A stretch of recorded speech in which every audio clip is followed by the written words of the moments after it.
రాష్ట్ర ప్రభుత్వం హెచ్ఆర్ల ఐఎంఎల్ డిపోను విడదీసి టెక్కల్లో కొత్త డిపో ఏర్పాటు కోసం ఇచ్చిన ఉత్తర్వులను వెంటనే విరమించుకోవాలని సిఐటియు జిల్లా ప్రధాన కార్యదర్శి పి తేజేశ్వరరావు డిమాండ్ చేశారు.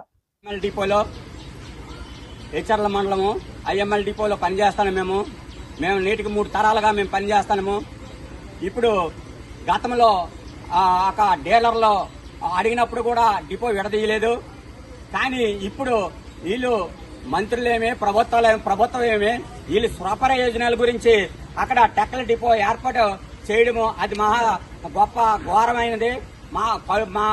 మేము దళిత కుటుంబాలకు సంబంధించిన వాళ్ళు మేము మా పొట్టలు కొట్టి మేము ఇక్కడ పనిని ఈ డిపోని విడదీయడం అనేది చాలా ఘోరమైనది.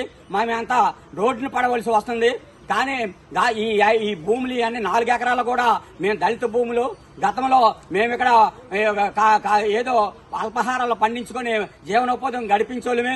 కానీ ఆవేళ 1986లో ప్రతిభా భారతి ఆయా ప్రాంతాల్లో వచ్చి మీకెందుకు ఇక్కడ డిపో పెడతాము మీకు అందరికి కూడా మీకు న్యాయం జరుగుతుంది, మీరు ఇక్కడ పని చేసుకుందరు, మీరు ఇందులో జీవనోపాధి గడుపుదురు, అందువలన ఇక్కడ డిపో పెడతామని చెప్పడం జరిగింది. అందువలన మా భూములు మేము ఇచ్చాము.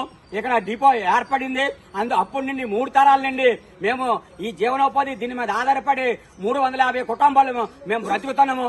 దీన్ని బట్టి మీరందరూ ప్రభుత్వము, ప్రజలు, గవర్నమెంట్ అందరూ కూడా ఈ దృష్టిలో పెట్టుకుని మా యొక్క దళిత కుటుంబాలు పొట్టలు కొట్టకుండా మమ్మల్ని కాపాడమని ఈ సభాముఖంగా మీ అందరికీ ప్రార్థిస్తున్నా.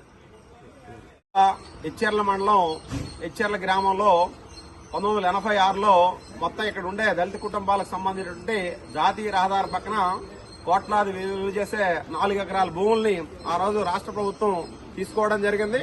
ప్రభుత్వ సారా తయారీ కేంద్రం ఇక్కడ యారక్ బాటిలింగ్ యూనిట్ ఏర్పాటు చేసిన నేపథ్యంలో మీ అందరికి కూడా ఇందులో కార్మికులుగా హమాలీలుగా ఉపాధి కల్పిస్తామని చెప్పి హామీ ఇచ్చి ఆ రోజు ఇందులో హమాలీలుగా ఈ కార్మికుల కుటుంబ సభ్యులందరూ కూడా జాయిన్ కావడం జరిగింది. ఆ తర్వాత ప్రభుత్వ సారా తయారీ కేంద్రం ఎత్తేసిన తర్వాత ఏపీ బెవరేజ్ కార్పొరేషన్ ఐఎంఎల్ డిపోగా మారిన నేపథ్యంలో అప్పటి నుంచి సుమారు 3 తరాలుగా వీళ్ళ తాత తండ్రుల నుంచి కూడా ఇక్కడ పనిచేస్తున్న నేపథ్యంలో ఈ రోజు రాష్ట్ర ప్రభుత్వం ఎటువంటి ప్రతిపాదన లేకపోయినప్పుడు కూడా ఈ రోజు మన రాష్ట్ర వ్యవసాయ శాఖ మంత్రి అచ్చెన్నాయుడు గారి నియోజకవర్గంలో టెక్కల్లో తిర్లం గ్రామంలో ఐఎల్ డిపోను విడదీసి మరో కొత్త డిపో ప్రైవేట్ గోడౌన్ అద్దెకు తీసుకుని వేలాది రూపాయలు అద్దె రూపంలో ప్రతి నెల ప్రభుత్వం మీద అదనం భారం పడుతున్నప్పుడు కూడా అక్కడ పెట్టాలని చెప్పి జూలై 8వ తేదీన కొత్త డిపో ఏర్పాటు చేస్తూ ప్రభుత్వం జీవో ఇవ్వడం జరిగింది. దీనివల్ల ఇక్కడ ఇంచుమించు ప్రత్యక్షంగా రోజు 80 మంది కార్మికులు పనిచేస్తున్నప్పుడు కూడా వీళ్ళ మీద 350 కుటుంబాలు ఈ రోజువారీ వచ్చే లోడింగ్ అన్లోడింగ్ వచ్చే ఆదాయం పైనే ఆధారపడి పనిచేస్తున్నారు. ఆ రోజు కోట్లాది రూపాయల విలువైన భూములు తీసుకున్న ప్రభుత్వం ఈ రోజు ఇక్కడ హమాలీలుగా పనిచేస్తున్న వాళ్ళకి వస్తున్న ఆదాయాన్ని దెబ్బకొట్టే విధంగా టెక్కల్లో ప్రైవేట్ గోడౌన్ అద్దెకు తీసుకుని కొత్త డిపో పెట్టాల్సిన అవసరం లేకపోయినప్పటికీ కూడా ఈ రోజు మంత్రి గారి తాలూకు ప్రోద్బలంతో అక్కడ డిపో ఏర్పాటుకు సంబంధించి ప్రభుత్వం చర్యలు తీసుకుంది.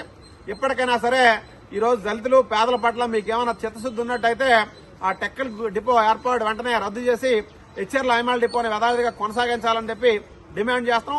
అలాగే జిల్లాకు సంబంధించినటువంటి ప్రజాప్రతినిధులు, మంత్రులు కూడాను స్పందించి హెచ్ఆర్ల ఐఎంఎల్ డిపో హమాలీకి న్యాయం చేయకపోతే మాత్రం భవిష్యత్తులో వివిధ రూపాల్లో పోరాటాలు ఉధృతం చేస్తాం. భవిష్యత్తులో జరగబోయే పరిణామాలకి రాష్ట్ర ప్రభుత్వం బాధ్యత వహించవలసి ఉంటుందని చెప్పి హెచ్చరిస్తున్నాం.